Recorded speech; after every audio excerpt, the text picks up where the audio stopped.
જર્નીની શરૂઆત કરી હતી અને ત્યાંથી આજે એ વર્લ્ડ બેંકના કન્સલ્ટન્ટ છે એજ્યુકેશન માટે અને ક્લાઇમેટ ચેન્જ માટે. સો એકદમ જ એક એવા લેવલ પર જે કોઈએ ઇમેજિન પણ ન કર્યું હોય. શરૂઆત કરીએ તરીનાથી. સો તરીના, સો this is a very unique program happening for the first time. First, we'll start with the vibes of this event. We are seeing you last 2 days and it's a pleasure. How do you feel? What was the vibe, the aura of this event, Pravasi Gujarati Parv? Namaste everyone. Welcome. I've had such a wonderful event today. The vibe is as one would expect of colorful Gujarat. I mean, this state, particularly this state, more so than others, are ridden with color and celebratory and divinity and fun and flavor.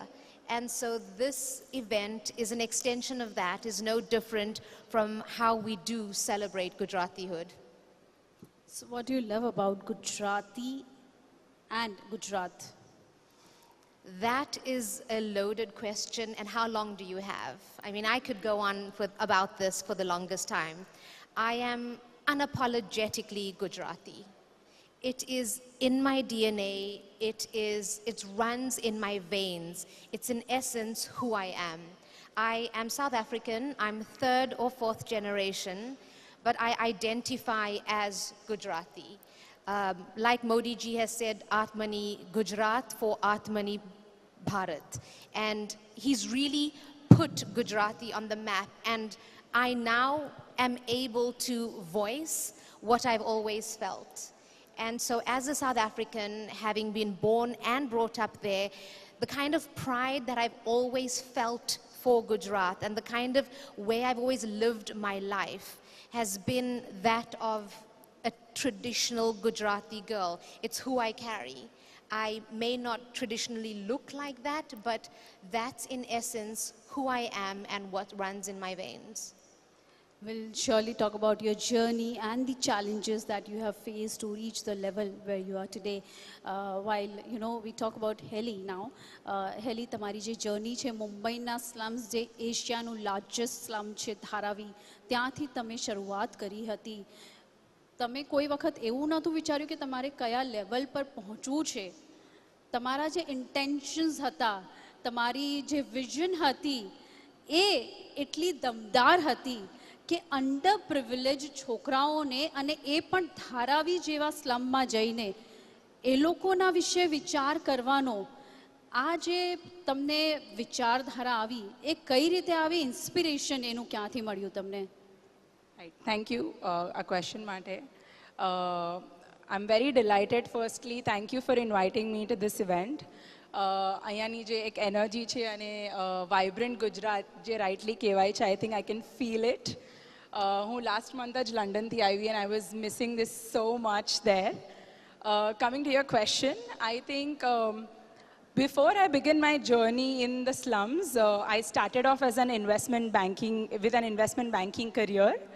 It was an amazing career. I enjoyed that journey, but something that I always felt was missing within me was contributing back to the society.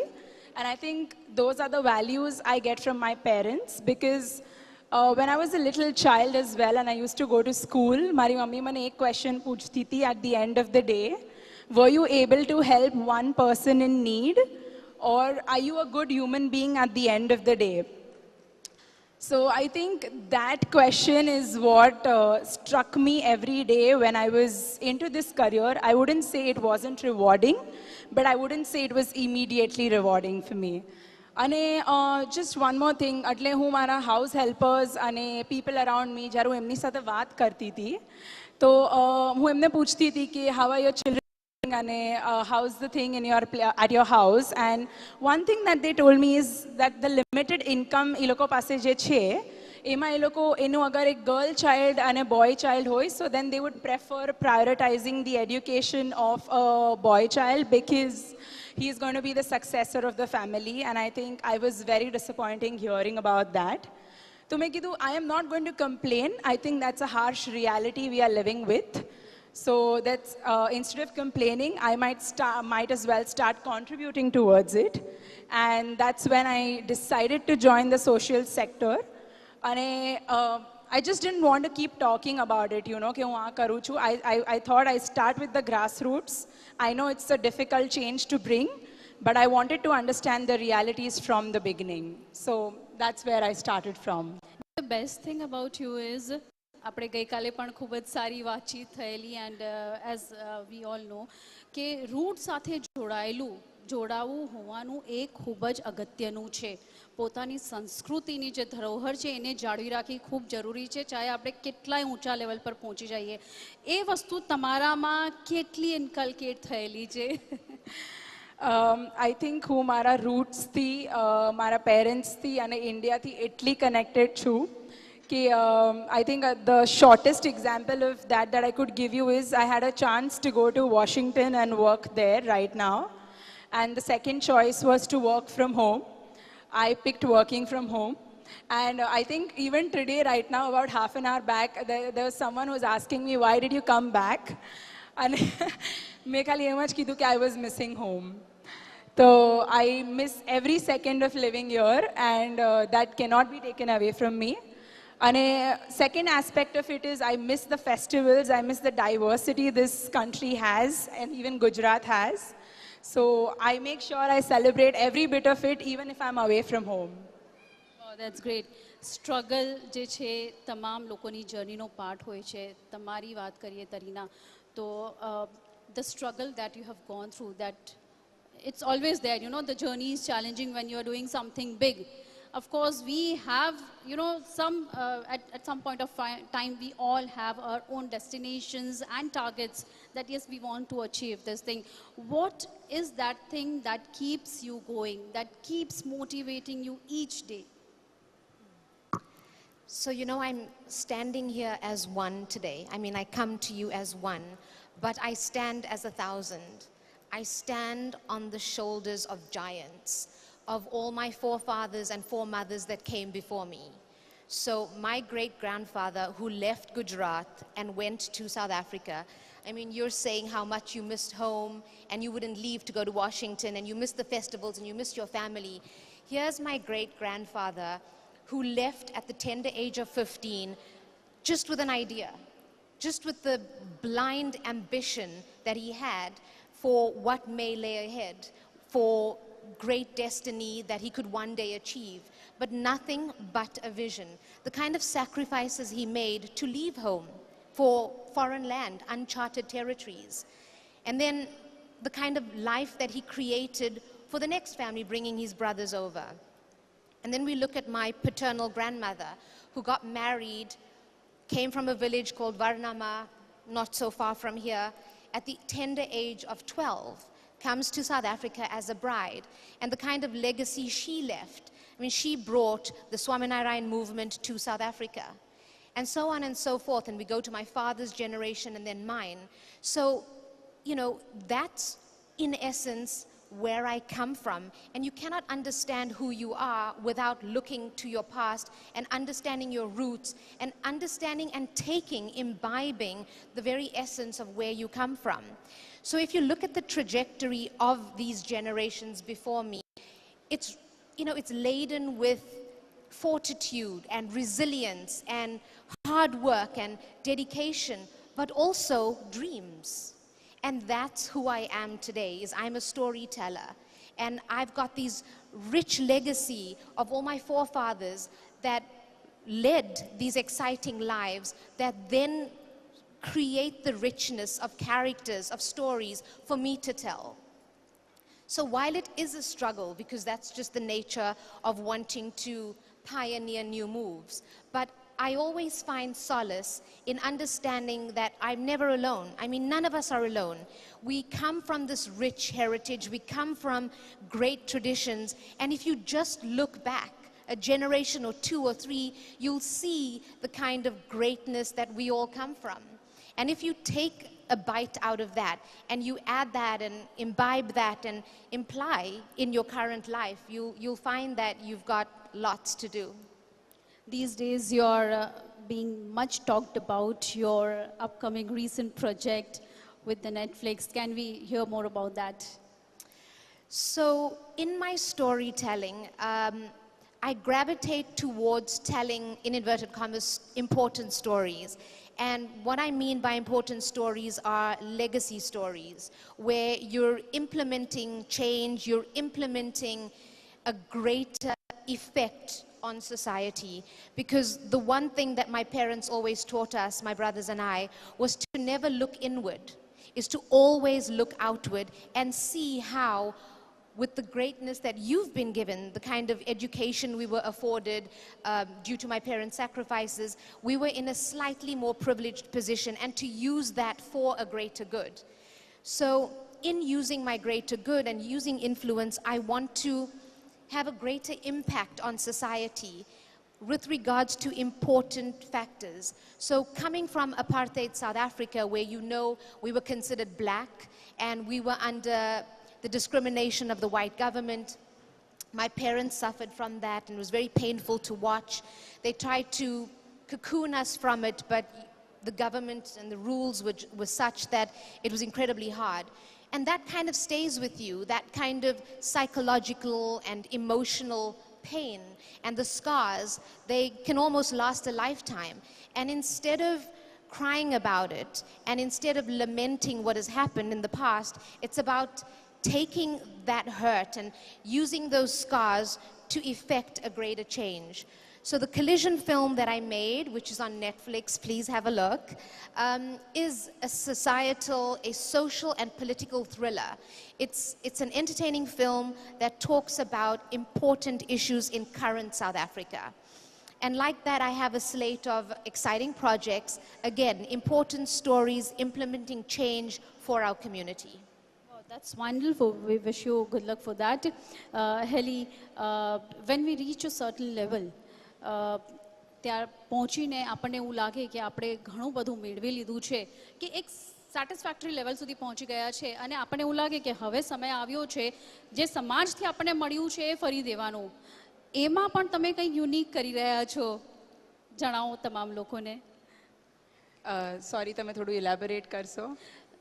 When we talk about, giving back to the society, જે આપણને સમાજથી મળ્યું હોય, social work, કે એમાં તમારું શું initiative છે? What do you think about the underprivileged children? Sure. Thank you. Especially in education and of course in climate change. Right. Thank you. I think giving back is a value I have seen, like she mentioned, right from my forefathers, but also Gujarati માં બોલશો તો વધારે સારું રહેશે. I think giving back is a value જે મારા not just મારા ancestors, but something મારી mom મને every day જણાવે.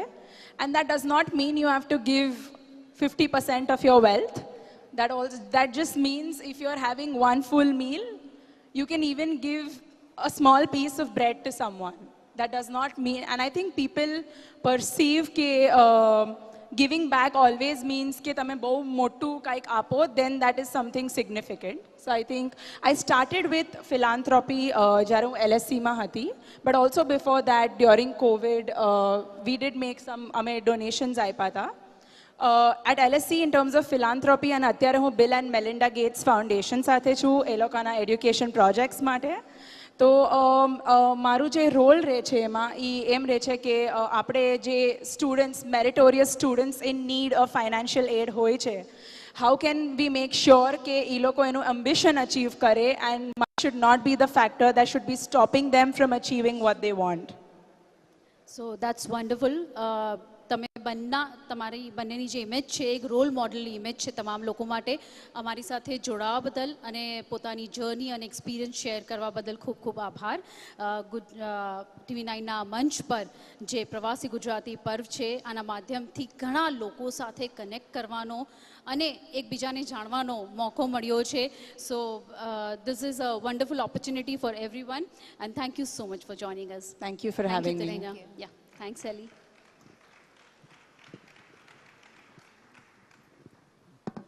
ધન્યવાદ. Thank you. આભાર.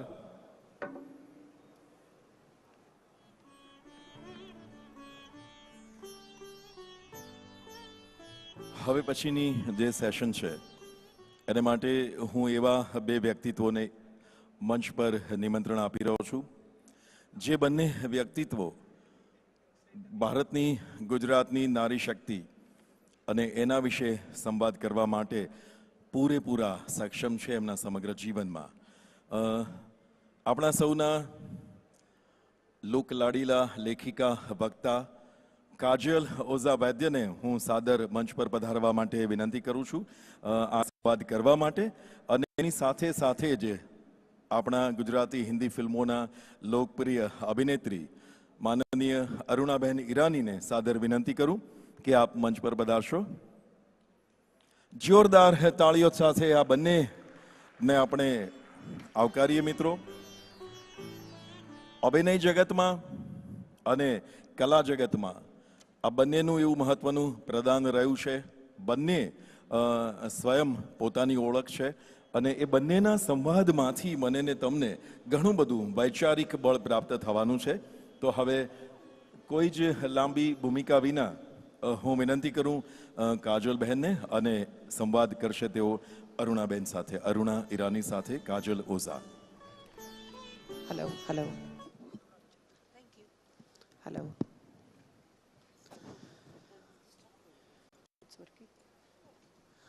આપ સૌને મારા પ્રણામ. જાગો છો? સંભળાતું નથી?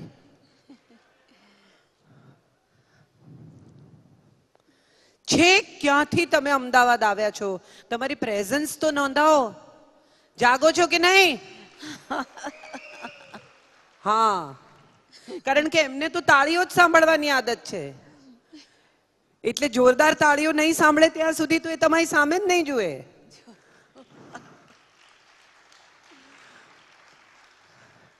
જેમણે પોતાની કારકિર્દી દિલીપ કુમાર સાથે શરૂ કરી, અમિતાભ બચ્ચનની પહેલી હિરોઈન, અને જેમની કારકિર્દી આજ સુધી નોટ આઉટ હાઉ મેની, કેટલી ફિલ્મો, 500 ફિલ્મો જેમણે કરી છે.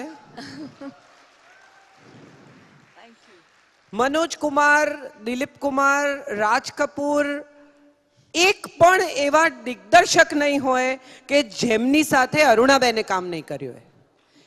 એ પોતે નિર્માત્રી છે. અને સૌથી મજાની વાત શું છે તો કે એમણે જ્યારે પ્રોડક્શન કર્યા ત્યારે ગુજરાતી ફિલ્મોના પ્રોડક્શન કર્યા છે. યસ, એ હિન્દી પણ કરી શક્યા હોત, પણ એમણે ગુજરાતી ફિલ્મોના પ્રોડક્શન કર્યા છે. અને જ્યારે આપણે ગટ્સી ગુજરાતી વિમેનની વાત કરીએ ત્યારે મારે કહેવું જોઈએ કે અરુણાબેનની ફિલ્મો જેમણે જોઈ હશે એમને ખબર હશે કે એમણે હીરોને પણ ધોયા છે.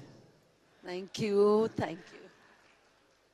જોરદાર એક્શન ફિલ્મો એમણે કરી છે અને એ ગુજરાતી ફિલ્મોનો આજે પણ એક લેન્ડમાર્ક છે કે આવી એક્શન ફિલ્મો અરુણાબેન પછી કોઈએ ક્યારેય કરી નથી. સો એવી ફિલ્મો સાથે આપણી સાથે છે અરુણા ઈરાની.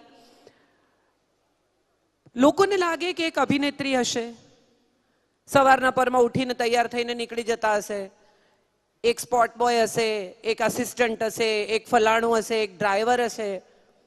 હું એમને જેટલા વર્ષોથી ઓળખું છું એટલા વર્ષોથી મેં એમને જોયા છે કે એમના જેટલી સરળ વ્યક્તિ મળવી અઘરી છે. 9 ભાઈ બહેનોને સેટલ કરવાનું કામ અરુણાબેને એકલા હાથે કર્યું છે. Thank you. She has been a mother to her 9 brothers and sisters, and everybody is well settled today, and everything has been done by Arunaben single-handedly.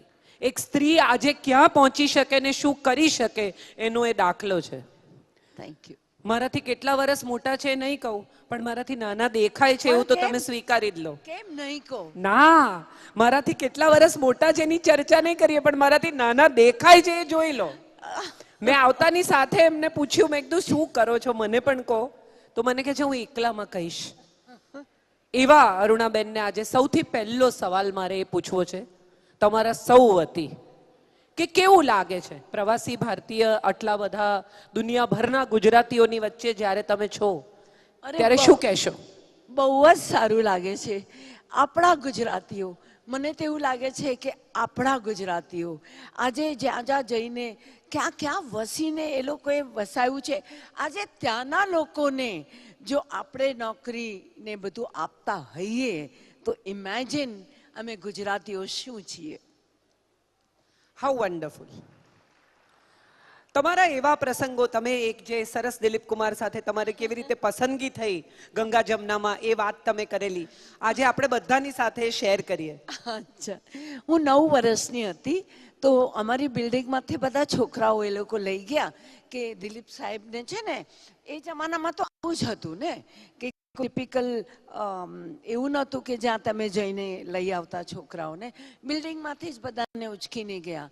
તો બધા અમે લોકો ગયા તો અમને એવું લાગ્યું કે ત્યાં જઈને શું કરશું, આપણે તો કંઈ સિલેક્ટ થવાના નથી. તો એને કહું કે ચાલો રે છોકરાઓ, ત્યાં તમને કોકોકોલા મળશે, વેફર્સ મળશે. I was so excited. અમે બધા આપસમાં કાનમાં ખુસુર પુસુર કર્યું, બીજું કંઈ તો જવા દો, આ બધું ખાઈ પીને આપણે આવતા રહીશું. અમે બધા ગયા. અને જ્યારે અમે લોકો ગયા અને તે જે વખતે મને દિલીપ સાહેબે જોઈ હતી તે વખતે મેં જોયા જ નહોતા એમને. હું તો ઊભી રહીને કોક પી રહી હતી અને વેફર્સ ખાઈ રહી હતી. એટલામાં એમનો અવાજ આવ્યો, એ છોકરી, ઓ લડકી. તો મને એમ કે કોણ જાણે કોને બોલાવી હશે, મને કેમ બોલાવે. તો એટલામાં 2-3 વાર એમને કહું તો પલટીને મેં જોયું તો હા હા તુમ યહાં આવો યહાં આવો. બધું વેફરનું મોઢું ઓઢું સાફ કર્યું અને એમની પાસે ગઈ, પગે લાગી. તો એમણે કહું કામ કરીશ તું? તો મેં કહું હા કરીશ. અચ્છા ડાયલોગ બોલીશ? તો મેં કહું હા બોલીશ. પહેલાં બોલ્યું છે કે ના? તો કે કાકા કાકા મુझे डर लगता है. તો એમણે જેવું કહ્યું તો મેં પણ કહ્યું કાકા કાકા મુझे डर लगता है. તો એમણે મને શોર્ટલિસ્ટ કરી ને એ રીતે મારી એન્ટ્રી ફિલ્મ લાઇનમાં થઈ. મને ટિકિટ દિલીપ સાહેબે આપી. ફિલ્મી દુનિયાની ટિકિટ જેને દિલીપ કુમારે આપી છે એવી આ વ્યક્તિ આજે આપણી વચ્ચે છે. તો બોમ્બે ટુ ગોવાના કોઈ એક્સપિરિયન્સીસ? બચ્ચન સાહેબનો હમણાં જ બર્થડે ગયો છે. અમે બંને નવા હતા જ્યારે અમે લોકો કરી રહ્યા હતા ને બંને નવા એટલે બધી જ રીતે નવા. કામ વામ એક્ટિંગ વેક્ટિંગ તો એ પણ કરી લેતા અને હું પણ કરી લેત, પણ ડાન્સના બાબતમાં ને અમે બંને બડા મોટું મીંડું હતા તો કરી જ નહોતા શકતા. પણ માસ્ટરજી છે ને પીએલ રાજ, એ ગુસ્સો કરીને અમને કરાવતા અને એ મારું મોઢું જુએ, હું એમનું જોઉં, એ મને એન્કરેજ કરે, હું એમને એન્કરેજ કરું. એન્ડ દેટ ઇઝ હાઉ અમે એ પિક્ચર પૂરી કરી. બચ્ચન સાહેબની પહેલી ફિલ્મ હીરો તરીકે, એની હિરોઈન અરુણા ઈરાની હતા, બોમ્બે ટુ ગોવા. તમે મનોજ કુમાર સાથે પણ કામ કર્યું છે અને તમે કહો છો ડાન્સ નથી કર્યો, પણ તમે તો કેટલી બધી ફિલ્મોમાં એ પછી ડાન્સ કર્યો. એ તો જે કહેતા હતા કે આ હલાવ તો આ હલાવવાનું, હાથ હલાવ તો હાથ હલાવવાનું, મુંડી હલાવ તો મુંડી હલાવતી હતી. આજે પણ બોબી નું એ ગીત બચા કે જાન, पंछी अगर पिंजरा लेके उड़ जाए तो शायद जान बच जाए, એ ફિલ્મોમાં એમણે પહેરેલા જે કોસ્ચ્યુમ્સ હતા એ પણ એમના સમયના કેટલા આગળ કોસ્ચ્યુમ્સ હતા. આજે પણ આપણે પાછા ફરીને જોઈએ તો આપણને સમજાય કે આજે જે હિરોઈન્સ કોસ્ચ્યુમ્સ પહેરે છે એનાથી પણ મોડર્ન કોસ્ચ્યુમ્સ અરુણાજીએ એ વખતે પહેર્યા છે. તો અરુણાજી, તમારા કપડા, તમારા કોસ્ચ્યુમ્સ કોણ ડિઝાઇન કરતું? મની રબાડી હતા, એ કરી રહ્યા હતા. બટ ત્યારે પણ તમે અમારું જુઓ ને ડ્રેસીસનું તો ઓફકોર્સ દે વર મતલબ વેરી ડિસન્ટ. તમે એમ ના કહી શકો કે આ શું પહેરીને આવતી રહી, એવું નહોતું. હાલાકી બહુ જ ઓપન, બહુ જ ઓપન ડ્રેસીસ પહેરતા અમે લોકો. અને કારણ કે મારો રોલ પણ એવો જ રહેતો તો थोड़ा आगे से लो कट, कमर खुली. बट उससे अलावा अगर आप देखेंगे तो चीप नहीं होता था हमारे टाइम में ड्रेसेस. ये बहुत सारा रहता. આજે જે ફિલ્મો બની રહી છે, હાજી, તમે તો આજે પણ કામ કરો છો અને તમે તો છેક ફરીદુન ઈરાની એટલે ભાંગવાડીના સમયથી નાટકો, થિયેટર, ગુજરાતી, હિન્દી, બધી મરાઠી તમામ ફિલ્મો સાથે. તો તમને શું ફરક લાગે છે આ બદલાતા સમયમાં? If you look back and if you C your career, what do you think, શું બદલાયું છે? મારા ખ્યાલથી બધું જ બદલાઈ ગયું છે. જેમ કે તમે જુઓ ને આજકાલના આપણા છોકરાઓ બદલાઈ ગયા છે તો પછી દુનિયા તો બદલવાની છે જ. તો એ હિસાબે દુનિયા પણ બદલી ગઈ છે. આપ તે વખતે જે અમે એક્ટિંગ કરતા એના હિસાબે આજના હિસાબે ઇટ ઇઝ ડિફરન્ટ. મોડર્ન થયું છે અને આ જે ચેન્જીસ છે, I am not saying it's wrong. પંખાના બદલે જો એસી આવી ગયું હોય એમાં શું ખોટું? It is your comfort. તો બદલાવ સારો થયો છે એવું કહી શકું. તમે આજના સિનેમા જુઓ છો ખરા? હમણાં છેલ્લા 10 વર્ષથી તો નથી જોતી. રાઈટ. તમારા સમયમાં તમને તમારી 3 ફિલ્મો રેટ કરવાનું કે તો તમને બેસ્ટ તમારી ફેવરિટ 3 ફિલ્મો કઈ છે? મારી પોતાની એ તો બેટા ઓફકોર્સ વોઝ ધ મારી કરિયર જેનાથી ચેન્જ થઈ એ બેટા. અને બીજી હતી એ તમારા બ્રધરની ફિલ્મ હતી? હાજી, મારા બ્રધરની So film. why don't you talk about it? How you were selected for Beta and who was doing and how you came in? અરે લાંબુ થાય, સાંભળવું છે બધાને. જ્યારે મારા બ્રધરે ફિલ્મ બેટા બનાવી ત્યારે એને મધરના રોલ માટે કોઈ જોઈતું હતું. તો મારા રિલેશન બધા આર્ટિસ્ટો સાથે બહુ સારા. તો મને કે શર્મિલાજીને ફોન કરો, શર્મિલા ટાગોરને. મેં એમને વાત કરી કે મારા બ્રધરને, માલા સિન્હાજીને કહ્યું, વૈદાજીને કહ્યું, પણ એ રોલ કરવા માટે કોઈ તૈયાર ના થયું. બિકોઝ દે ઓલ ફેલ્ટ કે it's out and out vamp role.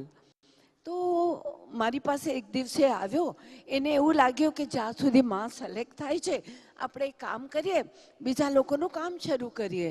તો અનુપમ ખેરની સામે ભારતી અચરેકરનો રોલ હતો, એના માટે એ મારી પાસે આવ્યો. તો મેં કહ્યું કે આ રોલ તો હું કરીશ જ નહીં. એ જમાનામાં હું કહું કે બધા એવા જ રોલ હું કરતી હતી, નાના નાના રોલ, કાદર ખાન સાથે, શક્તિ કપૂર સાથે. મેં કહું બધી જગ્યાએ કરીશ પણ તારી ફિલ્મમાં નહીં કરું. તો એને કહું કેમ એમ? મેં કહું જે મારો રોલ છે એ તું મને નથી ઓફર કરી રહ્યો. તે મારી સાથે ગુજરાતી ફિલ્મો કરી છે, હિન્દીના જે પ્રોડ્યુસર છે, ડિરેક્ટર છે, એ લોકોએ મારી સાથે નથી કર્યું. એટલે મારી કેપેસિટીની એ લોકોને ખબર નથી, પણ તું તો જાણે છે, તે તો ગુજરાતી પિક્ચરો મારી સાથે કરી છે. તો પછી તું મને એ રોલ આપવાને બદલે આ પણ એ રોલ કેવી રીતના? મેં કહું એક કામ કર, તું જા ઘરે, મારું મગજ ફરશે, ભાગી જા જલ્દીથી.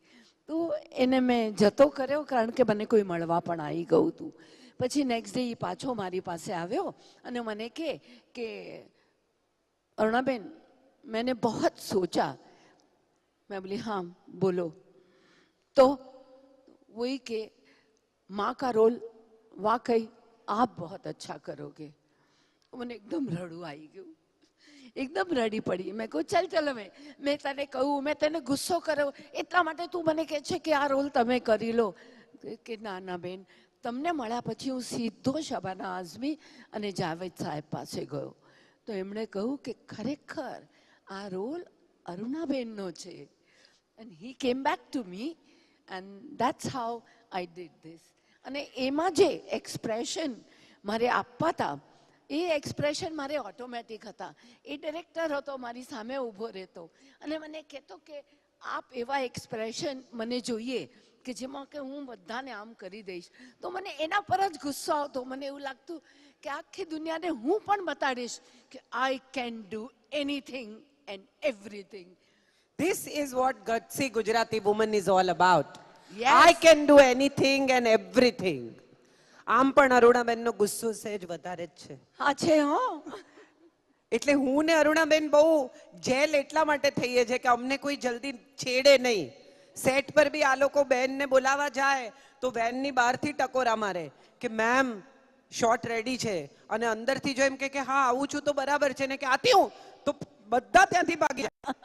ના એવું નથી. હા હું પણ તો બેન is very very gutsy and she has done great roles. તો બીજી ફિલ્મ કઈ મેમ? બીજી ફિલ્મ कौन सी? राजा बेटा.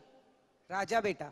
Raja Beta was also a very good character of mine, which I felt કે એ રોલમાં છે ને તમે જુઓ એટલું બધું ચેન્જીસ છે. જે બેટામાં હતું એના કરતાં વધારે રંગ એ રોલમાં હતા.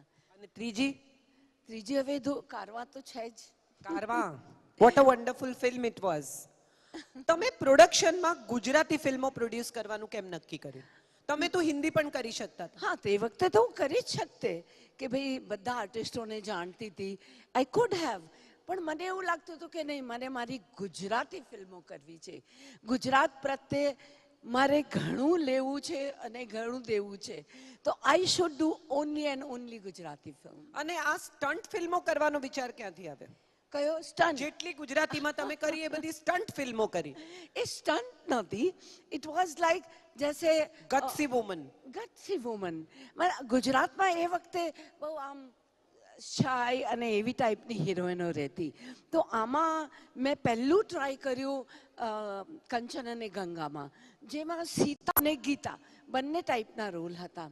ગીતામાં તો મારામારી કરે, તોડી ફોડી નાખે, અને એક સિમ્પલ રોલ હતો. પણ લોકોને ગીતા વધારે ગમી હતી. દેટ તે ઇન્સ્ટિગેટ કર્યું મને કે I think I should do Gita types of roles. Emotions પોતાની જગ્યાએ રાખવાના, પણ એ જે છે ને સ્ટન્ટ્સ, જે મારામારી અને ચાલને હાથને, એ બધું છે ને લોકોને બહુ ગમ્યું હતું. That's why we made that kind of film. Ma'am, તમે પુષ્કળ લોકો સાથે કામ કર્યું, બધા, એટલે રાઈટ ફ્રોમ દિલીપ કુમાર સાહેબ ટુ આજના ડિરેક્ટર્સ, બધા સાથે. તમને તમારો ફેવરેટ ડિરેક્ટર કોણ? તમને એમ થાય કે હજી આની સાથે કામ કરવાનું બાકી છે, એવું કોણ? નવા જૂના બધા જે તમને. રાજુ હિરાની, રાજકુમાર હિરાની, એ એટલું સારું કામ કર્યું હતું એમને, મુન્નાભાઈ ને એમાં. તો મને એવું લાગતું હતું કે I wish I could work with this kind of a director. How nice. દરેક ઉંમરે એક સપનું બાકી રહેવું જોઈએ. 500 ફિલ્મો કર્યા પછી પણ એ એમ કે છે કે હજી મારે કશું કરવું છે. આપણે ત્યાં ગુજરાતી સ્ત્રીઓ 40 વર્ષે એમ કે હવે વજન કોના માટે ઉતારવાનું? અને તમે જુઓ વજન કોના માટે ઉતારવાનું. Thank you. તમારી હેલ્થ નો રાજ શું છે એ કહો હવે. બધા તમામ ગુજરાતી સ્ત્રીઓને જાણવું છે, શું કરો છો કે તમારી ઉંમર વધતી જ નથી? અરે ભાઈ, ખાવા પીવામાં થોડું ધ્યાન રાખવું પડે. વીકમાં એકાદ વાર તમે રેશ થઈ જાઓ, પણ અધરવાઇઝ તો you have to be very careful. તમે શું ખાઓ છો, શું પીઓ છો, એક્સરસાઇઝ કરો, વોક કરો, યોગા કરો, which is very important for life. એ કરું છું. જિંદગીના આટલા બધા સંઘર્ષમાંથી તમે પસાર થયા. Life many shades, all the shades that you can name it. તમે તમામ રંગો જોયા છે. આજે પાછા ફરીને જુઓ તો શું કહેશો નવી દીકરીઓને કે જેના માથે જિંદગીની જવાબદારી છે, જે નાની નાની વાતમાં હારી જાય છે, જે નાની નાની વાતમાં એવું ફીલ કરે છે કે અરે હવે હું શું કરું? હવે તો ગુજરાતમાં આત્મહત્યા બહુ થાય છે. શું કહેશો તમે? હું એટલું જ એમને કહીશ કે ભાઈ હિંમત તો રાખવી પડશે. અને દેર ઇઝ નથિંગ કે એન્ડ થઈ ગયો. મને પણ એવું લાગતું હતું શરૂઆતમાં કે હું ક્યાં જઈશ, મને કેવી રીતના થશે, મને નથી લાગતું થશે. પણ તમે એક એક ડગલું આગળ વધો ને તો જ આગળ જશો ને, નહીં તો પાછળ જ રહેશો. ગમે તેવું ખોટું કરો, સારું કરો, પણ ગો અહેડ. હિંમતથી go ahead. It will work. હિંમતથી go and get. That is what she is saying. તમે કોઈ દિવસ હાર્યા છો? તમને કોઈ દિવસ એવું લાગ્યું કે હવે આગળ નહીં જઈ શકાય, હવે કંઈ નહીં થઈ શકે, અંધારું લાગે, રસ્તો રોકાઈ જાય? હા, કેમ નહીં? બધાની જિંદગીમાં આવો સમય તો આવે જ છે. મારી જિંદગીમાં પણ આવ્યો હતો. પણ મારો જે સપોર્ટ હતો એ મારી ફેમિલી હતી. ફેમિલી હતી એટલે કે મારી જવાબદારી હતી એ. તો હું હારીને બેસી જાઉં એવું ના બને. જો હું હારીને બેસી જાઉં તો મારા પાછળના 8 પણ બેસી જાય, મારી ફેમિલી બેસી જાય. એટલે એ જે એમનો પુશ હતો ને કે નહીં, ચાલ આગળ, ચાલ આગળ, એ ચલવામાં હું જ આગળ વધી ગઈ. અને today I thank my family for it. કે જો એમનો પુશ નહોતો ને તો I wouldn't have been anywhere. Ma'am, એક છેલ્લો સવાલ મારે તમને પૂછવો છે. આટલી બધી ફિલ્મો કરી, આટલું બધું કામ કર્યું, આટલા ડાન્સીસ, આટલા મ્યુઝિક, કઈ એટલે લિસ્ટ બનાવો તો થાકી જવાય, એટલું મોટું લિસ્ટ. રાજ કપૂર સાહેબ સાથેનો કોઈ કિસ્સો તમને એમ હોય કે આ મારે ઓડિયન્સ સાથે શેર કરવું છે? ડેફિનેટલી. રાજ કપૂર બહુ જ સારા ડિરેક્ટર. એન્ડ સૌથી સારી વાત એ છે કે જ્યારે એક ડિરેક્ટર એક્ટર પણ હોય ને તો ઇટ હેલ્પ્સ. કે એમને શું જોઈએ છે, કંઈક આવું કંઈક તેવું નહીં, એ શરૂઆતથી તમારે એન્ટ્રી થયા અને તમે શોર્ટમાં તો તમારે શું કરવું છે, કયો હાથ ઉચકવો છે અને કઈ રીતે, એટલે તમારી મુદ્રા શું હોવી જોઈએ, આમ હોવી જોઈએ કે આમ હોવી જોઈએ, એ બધું તમને ટીચ કરે. એક વાર કરે, 2 વાર કરે, પછી તમે જુઓ કે શું કરી રહ્યા છે. એમની આંખોના એક્શન, એમના body, he was a man, but જ્યારે અમને દેખાડતા એઝ અ વુમન તો પણ એ બોડીને એવી રીતના ટ્વિસ્ટ કરી લેતા, હાથને આમ કરી લેતા. હાય, તમે કેમ આવ્યા છો? You there. तो वो जो एटीट्यूड था ना कि सिर्फ हाथ के मूवमेंट का, आम राखो तो एक अलग मतलब था અને આમ રાખો તો એક અલગ મતલબ થાય, એ અમને શીખવાડતા. તો મારો experience was excellent working with him. અને જરા પણ કોઈ દિવસ હું આમ જ બેઠી હતી સેટ ઉપર, મને કે શું થયું અરુણા? મેં કહ્યું કંઈ નહીં, આમ જ થોડુંક માથું બહુ દુખે છે. Pack up. મેં કહું સોરી મારું માથું દુખે છે, મેં ગોળી લઈ લીધી છે. નહીં યાર, આર્ટિસ્ટ છે યાર, મજૂર થોડી છે. Come on, pack up. क्या बात है. एक एक्टर ने पैम्पर કરી શકે એવો ડિરેક્ટર. યસ. એક્ટર નું માથું દુખતું હોય તો આજે કામ નથી કરવું એવું કહી શકે એવા ડિરેક્ટર હતા રાજ સાહેબ. અને તમે ગુલઝાર સાહેબ સાથે પણ કામ કર્યું છે અંગુરમાં. તો ગુલઝાર સાહેબ સાથે કોમેડી, જે પોતે બહુ ગંભીર માણસ છે અને કઈ કોમેડી એ એમનો વિષય નથી, તો કોમેડી ફિલ્મમાં આવા ગંભીર માણસ સાથે કેવી રીતે કામ કર્યું? બહુ જ સારી રીતે. એનો આમ તમે જુઓ તો આમ તમને ગંભીર લાગે છે, એ કોઈને પણ પોતાના આર્ટિસ્ટો સાથે બહુ જ કમ્ફર્ટેબલ છે. એટલે હસતા હોય, બોલતા હોય, ના થોડુંક આમ કરી લઈએ, મજા આવી જશે, હે ને? હા. તો એ, અને બીજું તમે એકવાર કરો અને એ અપ્રૂવ કરી દે, ઇટ મીન્સ ઇટ્સ ડન. અને એ કરી જ લેતા. થોડુંક આને વધારે કરી લેજો અને થોડું ઓછું કરી દો. That's what he used to teach, and he was he's still a very good director, a very nice person. ગુજરાતીમાં હવે ફિલ્મો બનવા લાગી છે, નવી છોકરીઓ, નવી સરસ હિરોઈન્સ ગુજરાતીમાં આવવા લાગી છે. તો જે લોકો એક્ટર્સ બનવા માંગે છે ગુજરાતીમાં ખાસ કરીને, અને તમારો આટલો બધો અનુભવ છે, તો શું કહેશો નવી હિરોઈન્સને, નવી એક્ટ્રેસીસને, જે લોકો હવે નવી રીતે નવી દુનિયામાં પ્રવેશી રહી છે? એ જ કહેવાનું છે કે તમે બહુ મહેનતથી દુનિયામાં આગળ આવો છો. એકદમ દિમાગ ખરાબ નહીં કરી લેવાનું. એક પિક્ચર હિટ થઈ ગઈ તો આમ નહીં જોવાનું કે બહુ આમ સ્ટાઇલથી જોવાની કાંઈ જરૂર નથી. તમે છો. જેમ કે અરુણા છે, એક નોર્મલ પર્સન છે, એક કેરેક્ટર છે જે તમે કરી રહ્યા છો. તો જ્યારે કેરેક્ટરમાં જાઓ ત્યારે જે નખરા દેખાડવા હોય દેખાડજો, પણ પર્સનલી તો તમે be a producers, directors person. How very wonderful. એક વ્યક્તિ તમારા પર પૈસા લગાડી રહ્યો છે, એક વ્યક્તિ તમારા પર વિશ્વાસ મૂકે છે, એક વ્યક્તિએ તમને એવી તક આપી છે કે તમે તમારી ટેલેન્ટ બતાવી શકો. તો મેમે કેટલું સરસ કહ્યું કે નખરા બતાવવાને બદલે તમારી મહેનત, તમારી ટેલેન્ટ બતાવો અને તમે ચોક્કસ આગળ વધશો. Thank you so much Arunaben. છેક મુંબઈથી આપણા માટે અહીંયા સુધી આવ્યા, ખૂબ આનંદથી આવ્યા, કોઈ ડિમાન્ડ વગર એમણે ખૂબ સ્નેહથી અહીંયા આવીને પ્રવાસી ગુજરાતીના આ મંચને શોભાવ્યો છે. આપણે બધા જો બની શકે તો એમને એક સરસ સ્ટેન્ડિંગ ઓવેશન આપીએ. She deserves it, I think. Thank you so much. Thank you very much. Thank you. હું મારી જાતને બહુ સદભાગી માનું છું કે એમની સાથે સ્ટેજ શેર કરી શકી. મારી એવી હેસિયત નથી, પણ I feel that I have shared a stage with her, અને કદાચ આ મારી જિંદગીનો સૌથી ઉત્તમ અનુભવ હશે. સુનિલભાઈનો આભાર એ રીતે મારે માનવાનો કે મને એવી વિભૂતિ સાથે સ્ટેજ શેર કરવાની તક આપી છે. એકવાર રાજમોહન ગાંધી સાથે મેં સ્ટેજ શેર કર્યું છે, આજે અરુણારાની સાથે હું સ્ટેજ શેર કરી રહી છું. બહુ જ આભારી છું પ્રવાસી ભારતીયનો કે મારી हैसियत છે કે નહીં મને નથી ખબર, પણ હું पूरा दिल थी, तहे दिल से मैं आपको, मतलब मैं पाँव छूना चाहूंगी आपके कि आपने जो किया है आज. Thank you so much to all of you, and thank you ma'am. Thank you so much ma'am. Thank you. આભાર. કાજલબેન, અરુણાબેન, પણ તમે બંને થોડીક વાર માટે સ્ટેજ પર રહો, કેમ કે અહીંયા દેશ વિદેશથી આવેલી મહિલા જે શક્તિ છે એને તમારા હાથે સન્માન મળશે તો એમનું જીવન પણ ધન્ય થશે, એમના કામને ચોક્કસ પ્રેરણા મળશે. હું વારાફરતી ઇન્વાઇટ કરવા માંગીશ. સૌથી પહેલાં ઇન્વાઇટ કરીશ મધુમતીબેન મહેતાને, જે અમેરિકામાં જાણીતા તબીબ છે, કવિયત્રી પોતે છે. મધુમતીબેન મહેતા.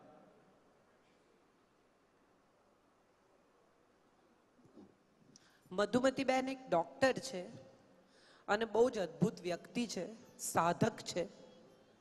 એમની ભીતરની ચેતના એમની કવિતાથી પણ જાગૃત છે અને એમના ઘરમાં એ બહુ જ ઉત્તમ સાધના કરે છે, યોગ અને સાધના સાથે જોડાયેલા છે. ગુજરાતી સંસ્કૃતિના પ્રચાર પ્રસાર માટે પણ મધુમતીબેન ખૂબ સારું કામ અમેરિકામાં કરી રહ્યા છે. તાળીઓથી એમને વધાવી લઈએ.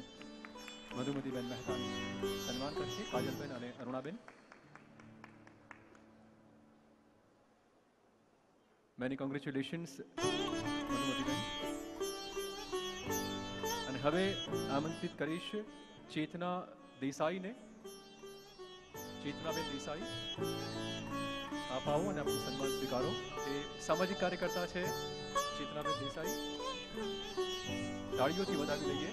આ તમામ નારી શક્તિઓ વિદેશમાં રહીને ગુજરાતની સંસ્કૃતિને ખાસી ફેલાવવામાં મદદ કરે છે. હાજી ચેતનાબેન આવી જાઓ. ચેતનાબેન મહેતા સામાજિક કાર્યકર્તા છે, ખૂબ સારા કામકાજ કરી રહ્યા છે. માનવતાને ખાસ જીવંત રાખવાનું કામ તેમના થકી થઈ રહ્યું છે. આમાં મજા એ છે કે જેટલા લોકોની ઓળખ એ આપે છે એ બધાને હું અંગત રીતે ઓળખું છું. ચેતનાબેન આફ્રિકા, ઈસ્ટ આફ્રિકાના નાના નાના ગામોમાં જઈને પોષણક્ષમ ભોજન તો પૂરું પાડે જ છે, પણ અનેક દીકરીઓને 12 મહિનાના સેનિટરી પેડ્સ વેચવાનું કામ કરે છે. આ બહુ મોટું કામ છે. એવા જંગલોમાં ને એવા નાના ગામોમાં એ જાય છે કે જ્યાં જવા માટે સાદા રસ્તા પણ નથી. ત્યાં ચાલીને અંદર જઈને પોષણક્ષમ ખાવાનું અને દીકરીઓને 12 મહિનાના સેનિટરી પેડ્સ આપવાનું કામ એ છેલ્લા 10 વર્ષથી કરી રહ્યા છે અને હાઇજીન શીખવી રહ્યા છે. બહુ મોટું કામ કરી રહ્યા છે. ચેતના દેસાઈ.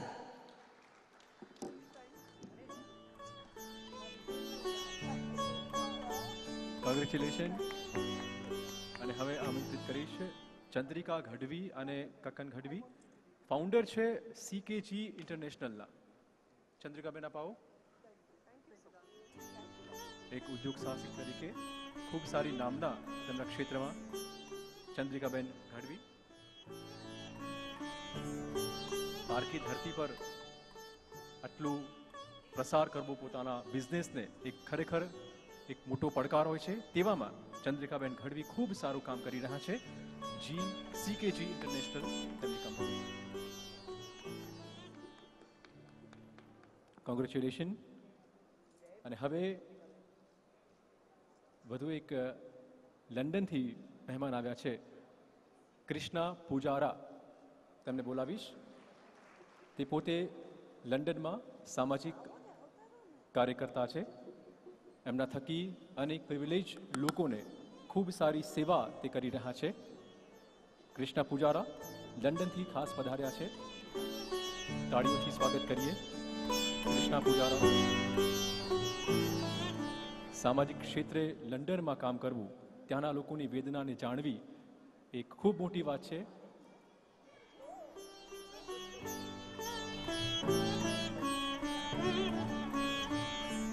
ત્યાર પછી આમંત્રિત કરીશ રચનાને. એ CEO છે એક leasing ફર્મના. Yes, congratulation.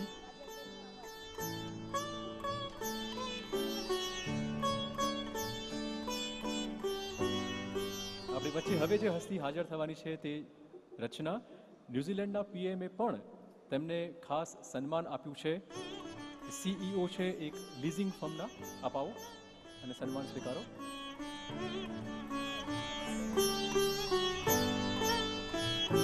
Next is Rinku Shah, CEO of school of flavours.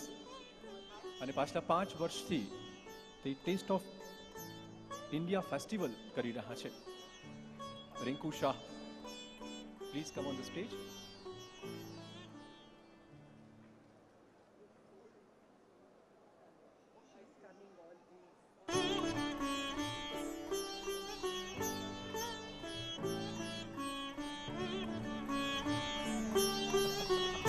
Okay, north અમેરિકાના ઇલેક્શનમાં પણ રિંકુબેન ઉભા રહ્યા છે.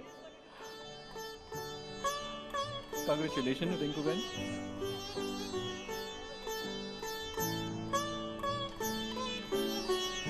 હવે આમંત્રણ આપીશ સોનલ પંચોલીને.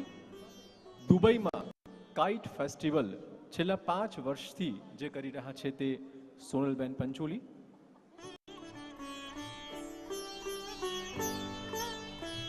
ગુજરાતના પતંગને દુબઈમાં ઉડાડવાનું કામ સોનલબેન કરી રહ્યા છે. છેલ્લા 5 વર્ષથી દુબઈમાં કાઇટ ફેસ્ટિવલનું આયોજન સુપેરે પાર પાડી રહ્યા છે.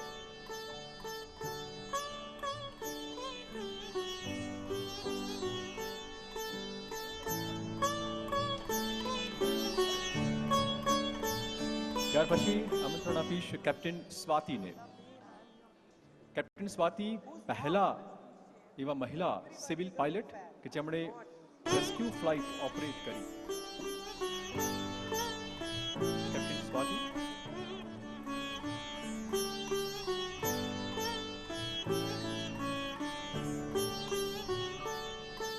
આ તમામ નારી શક્તિ વિદેશમાં સફળતાનો પરચમ લહેરાવી રહી છે અને ગુજરાતની નારી શું કરી શકે, કોના માટે શું કરી શકે અને કેટલું કરી શકે તેની ચોક્કસ સાબિતી છે.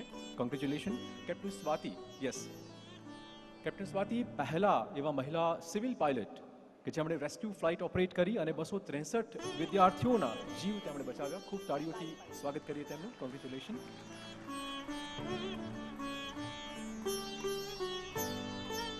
અને અંતમાં બોલાવવા માંગીશ હેલી મહેતાને. હેલી મહેતા ડાયરેક્ટર છે London school of ઇકોનોમિક્સના.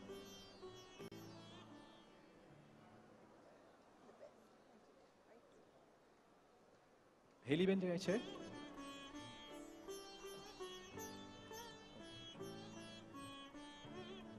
Haley Mehta. Okay, લગતા નથી પરિસરમાં. Okay okay okay.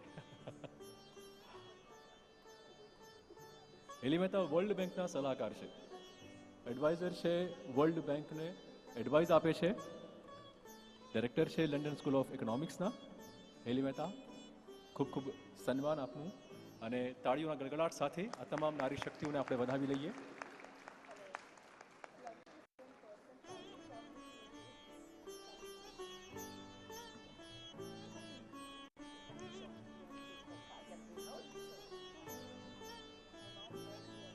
ફરીવાર તાળીઓ અને નારી શક્તિનું સન્માન અહીંયા આપણે પૂરું કરીએ. આભાર કાજલબેન, આભાર અરુણાબેન, આપ બંનેનો પણ સ્ટેજ પર. Thank you so much. Thank you TV9, thank you Pravasi Bharatiya અને થેન્ક યુ આઈના. Thank you so much. Thanks everybody and love to everybody. Thank you.